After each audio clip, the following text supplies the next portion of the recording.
What's up, guys? Yesterday, 0-2. Obviously, I'm not thrilled about that. Pretty much all of the starting pitchers didn't do well enough, although the Braves game was right on the number at the end of 9 innings. 6 runs were scored in the 10th inning, so that looked a lot worse than it was because it was a push through the first 9 innings, but the game was tied, obviously, so a team needed to score another run.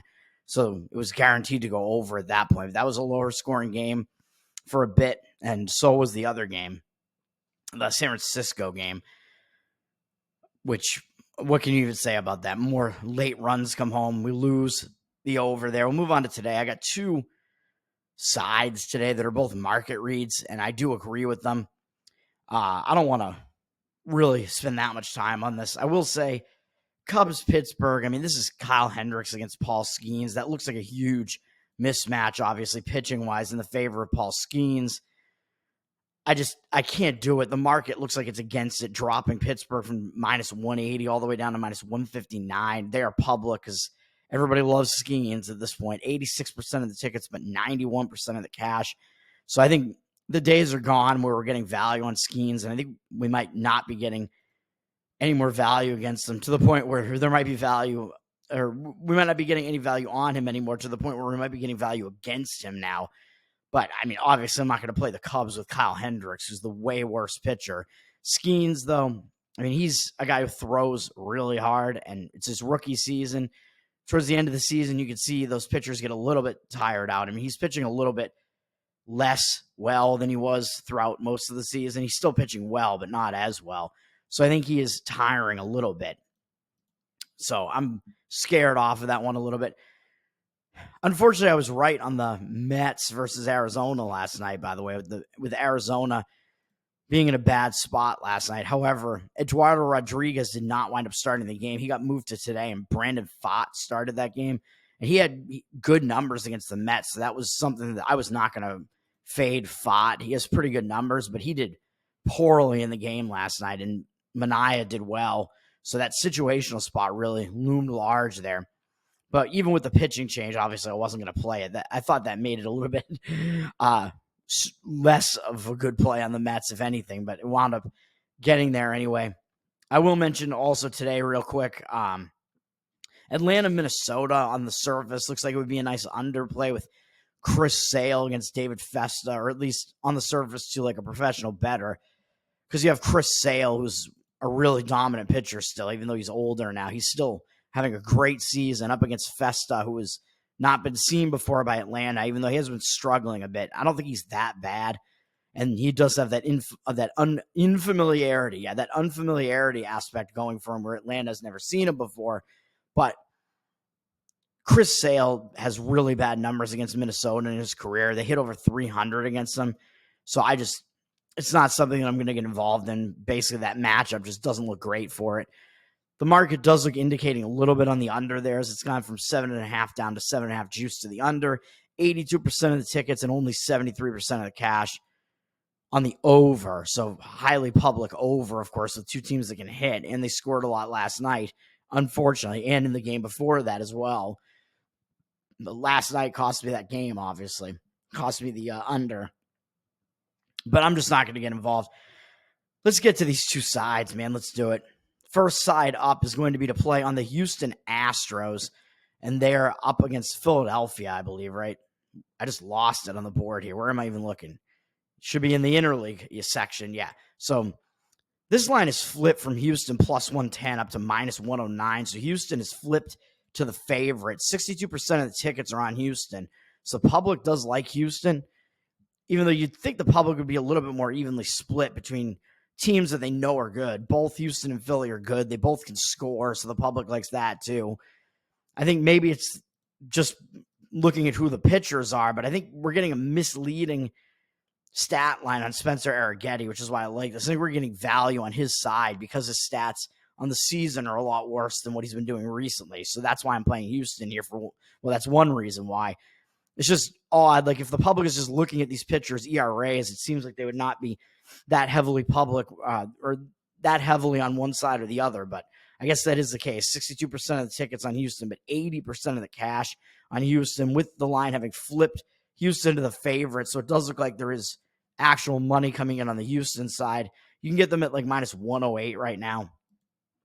That's what I'm going to do.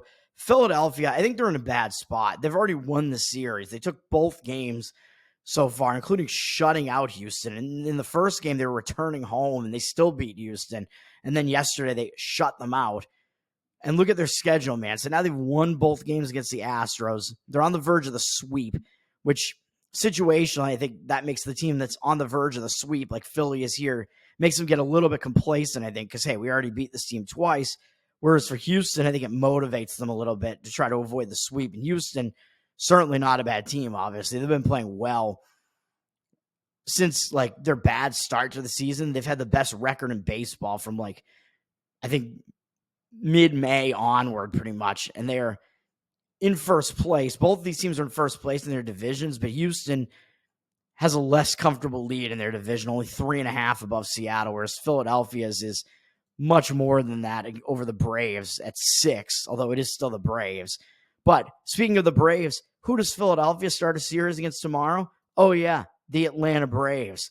So Philadelphia, I think, might be in a look-ahead spot because they face Philadelphia tomorrow, and they've already won the series against Houston. So it's like, what do they have left to prove? The interleague matters a little bit less. So I think it's a bigger game for Houston here, man.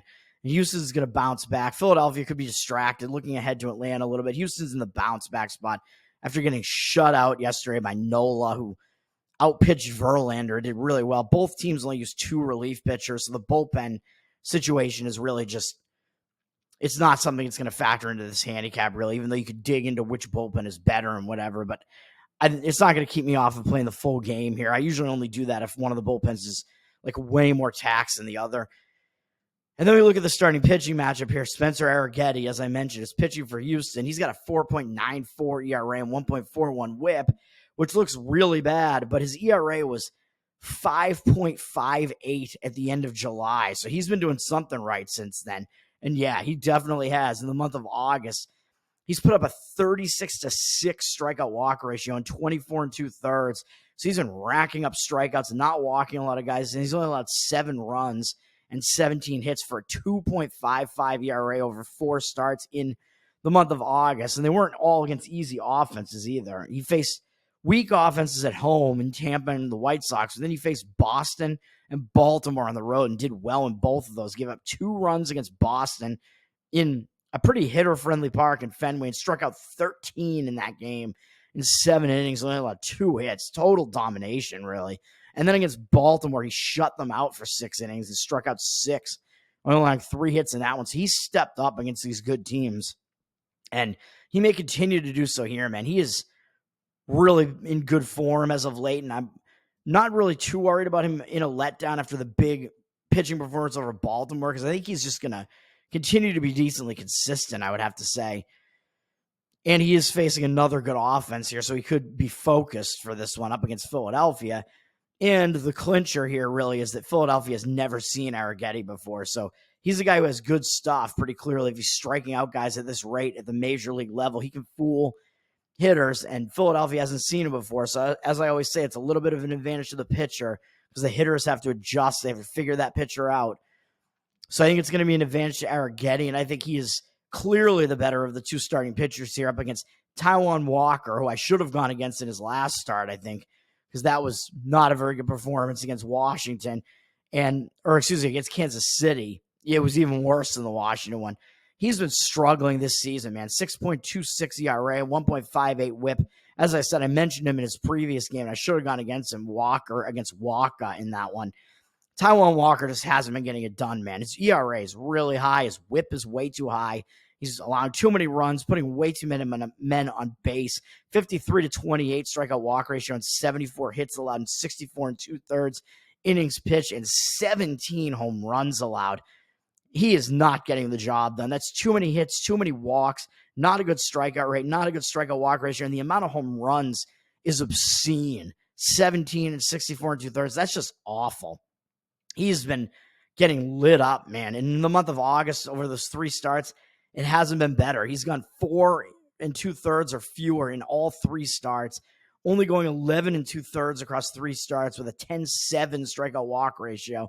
Way too many walks again, allowing 5 home runs, 12 earned runs and 16 hits, so a 9.26 ERA. He has just not been cutting it. He hasn't been getting it done.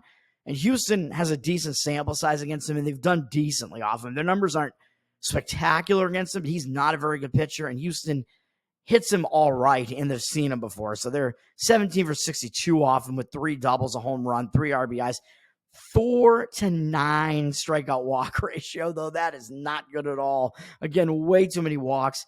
They have a 274 average off him and 746 OPS. So that play is going to be on the Houston Astros, minus 108. We'll lock that one in.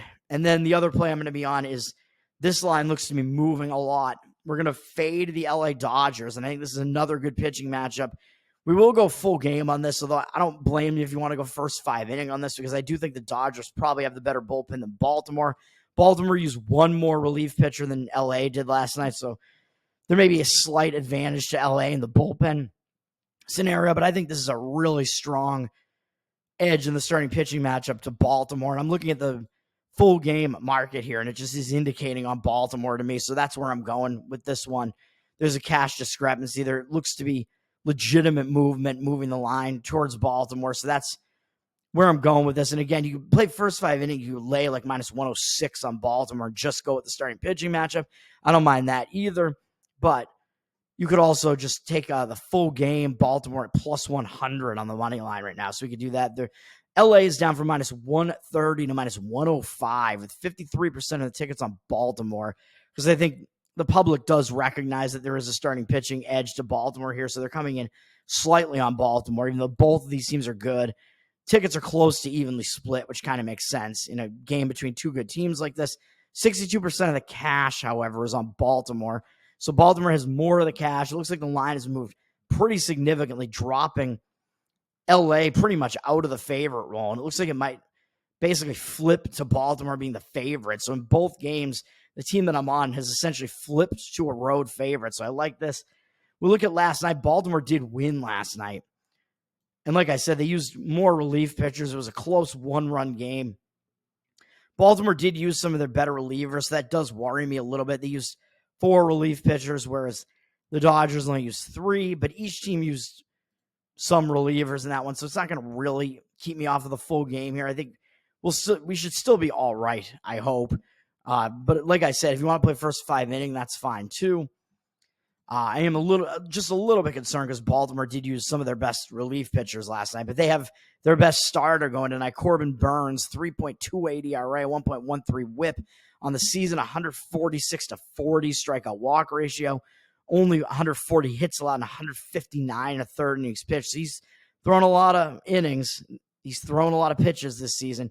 Good strikeout walk rate, decent strikeout rate, not ridiculously high, but a pretty low walk rate. Hasn't allowed a lot of hits. Going deep into games. He's been good, man, but he has been struggling in the month of August. That is for sure. He has an 8.71 ERA.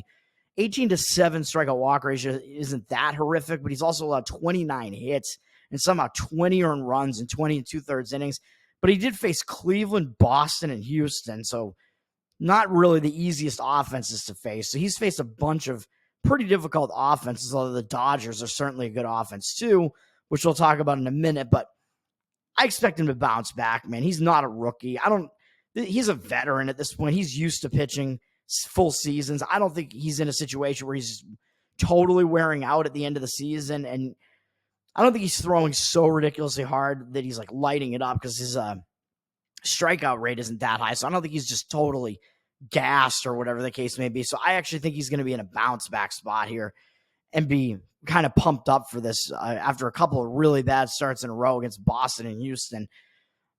Going out on the road, I think, may even actually help him as well. I don't know. I don't know what his home road splits are this year, actually, but they're actually really close. Like, he's slightly better at home ERA-wise, 3.25 ERA to a 3.3 on the road. Both really good numbers, though. But on the road, he actually has a way better opponent batting average allowed, 195 on the road, where it's 262 at home. So he's actually pitched better on the road, essentially, with a much better opponent batting average on the road. So maybe he gets more focus on the road, but I like it. And then looking at his stats against the Dodgers, as I alluded to, they've seen him a lot. I mean, he was in the National League up until this season, I think. but they're only 20 for 100 off him with 3 doubles, 2 triples, no home runs, 6 RBS, 36-13 strikeout walk ratio. So it is a lot of walks, but he's held them to a 200 average and 568 OPS over that huge sample size. So Burns has done pretty well against these Dodgers hitters, man. He has held them to some pretty weak offensive numbers. So I like that. And then, I mean, look at what he's facing on the other side. Walker Buehler is pitching for the Dodgers. He's probably the worst pitcher in the starting rotation. I don't know. I mean, Bobby Miller has really been struggling too, but Buehler is the guy who's been in the league longer and just really hasn't done a whole lot. He's 30 years old now, and he's got a 6.09 ERA this season with a 1.67 whip. That's just not good. He has had a few decent seasons for the Dodgers. That's true, but he hasn't really had any since 2021, man. And then 2022, his numbers took a significant drop with his ERA going way up, his whip going way up. Didn't pitch at all last season in the majors, and this season has been his worst season of his career. He's just not getting it done. So I don't like that, obviously. I mean, I like it as far as fading. I mean, he's just been struggling mightily all season. Had a 9 ERA in 3 starts in June. And then I don't know if they sent him down or what it was. So he was out of the rotation, and they came back in August and hasn't been any better, really, with a 7.36 ERA, only going 7 1/3 innings across 2 starts. One was against Milwaukee, who are pretty good, but struggled against Seattle, too. Has a 4-7 strikeout walk ratio over that span. That's not good either. That's way too many walks. And 11 hits allowed and 6 earned runs allowed. So he has not been getting it done. Baltimore hasn't really seen him, so that is the one hesitation here, I guess, because Baltimore is going to have to get used to Buehler, but he's just pitching so bad this season that I think Baltimore, their offense is good enough that they're going to figure it out. I think Baltimore has the big edge here in the starting pitching matchup. Baltimore is only 1 for 5 off in lifetime between Santander, and Slater, the 2 guys who have seen him before. They're only 1 for 5 off him with 3 strikeouts, 1 walk, a 200 average, and 533 OPS. But I don't really think that that's really much of an indicator. I mean, there's not much that you can really figure out based on that. You can look at his season stats and pretty much realize he is not cutting it and not getting it done, man. So, and the market seems to be in agreement with this. So those are the 2 plays. Houston Astros minus 108, Baltimore Orioles plus 100. That's going to do it. I'll potentially be back tonight, even though it'll be a late night with Tower Gang also happening tonight. But we'll have a college football week 0 video coming out at some point. I may wind up pushing it to tomorrow. I don't know, because tomorrow there are some games, but I could talk about those as standalones because there are really only like 2 or 3 games that matter at all. I think there might only be one FBS versus FBS game tomorrow. So the real deal is Saturday, and there might be something going on Friday too, but I will talk about it. I really have not looked at the card yet, so that's something I obviously have to do. College football has not been my best sport over the last couple of years, but 1-0 this year, so we're off to a good start. Obviously, we have to turn around this baseball garbage as well after a bad day yesterday. I was doing fairly well, decently for a while up until that, and just come on, man. I have to get back to at least even on this year, but it's going to be a little bit tough to make up that much ground, like 3K or whatever, but it's doable still with a few months left. So I want to try to get it done, man. I don't want to have a losing season or losing year. I mean, for the first time in almost a decade. So let's get it done. Peace.